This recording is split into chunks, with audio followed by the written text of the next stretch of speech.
The internet has made some of y'all so fucking stupid because y'all really be out here being the biggest snitches on yourself. Planning to commit a crime in front of 10 or 15 witnesses, fucking stupid. You planning Facebook Live in that crime? Bitch, you're dumb. But I'll let y'all be the judges. Is it a protective parent or a man trying to hide something? I'm always minding my fucking business on Twitter when I see shit like this. I came across a still shot to a video.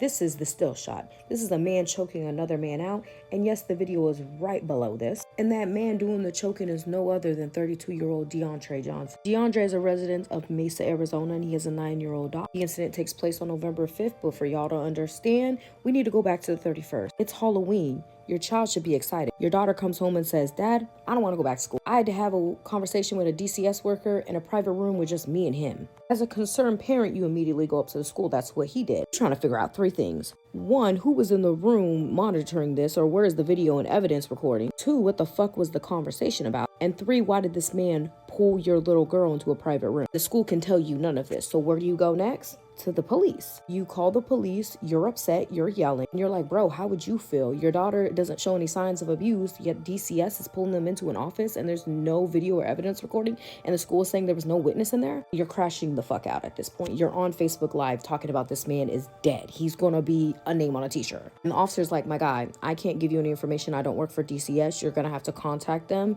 and talk to the investigator to figure out what the interview was about. So that's exactly what you do, and you schedule a meeting with the DCS worker for November 5th. You show up to this meeting completely in the mindset that this man is going to die. However, your 9-year-old daughter says, no, Dad, he didn't do anything to me. He just asked me a whole bunch of questions and I didn't like it. You're like, hey, you was about to take that permanent nap, but my daughter vouched for you. You're lucky.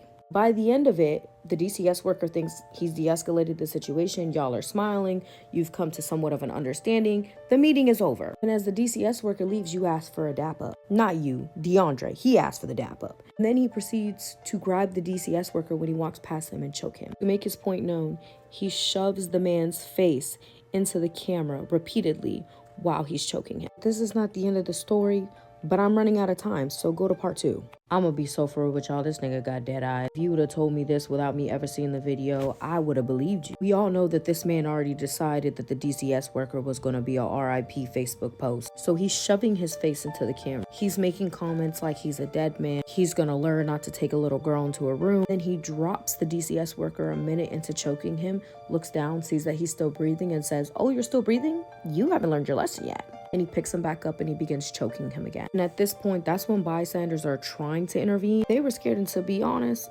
women said we choose the bear every time, and this is a prime example of why. They told him it's enough. He gets the point, and he's basically like, no, he's still fucking breathing. He's still alive, so he obviously doesn't get the point. Somebody says the police are on their way, and that's when he calmly lets go and drops the DCS worker and just walks out the building. Here's your warning. I'm gonna show you just a small clip of this so you can understand how fucking crazy this video is.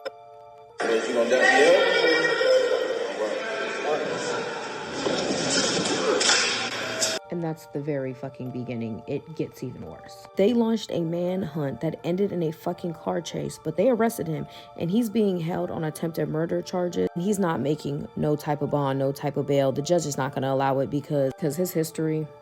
Just go read the court documents. But here's the question. Was he really being a protective dad, or was he trying to hide something? And here's why I question it. In the state of Arizona, you need a parent's permission to question a minor, right? This is an Arizona government page. The question is, can they question a minor without a parent's permission? And the answer is yes. They can legally interview these children without their parents' permission if, and this is a hard word for Elmo, it is part of a statutorial authorized DCS investigation. If it's a big word for Elmo, it's probably a big word for you. The gist of it is that if they're investigating something that is decided and controlled by the law, aka child abuse, is where AI Google breaks that down for us. Or if the child initiates the contact with the DCS worker, or if somebody reported abuse and it's already an open investigation against the parent or guardian. You can see why I question it, because why would a random DCS worker go to a random school in Mesa, pull out a random 9-year-old girl and have this conversation without prior written approval, unless there was evidence and a prior investigation proving that there was something that would authorize him to question her without the dad present or the mother. Unfortunately, DCS cases are closed to protect, the child's privacy. However, I'm going to be watching this case because there's just so many holes that I just need to know the whole story. I always feel like there's a lot more, but we're definitely not even scratching the surface.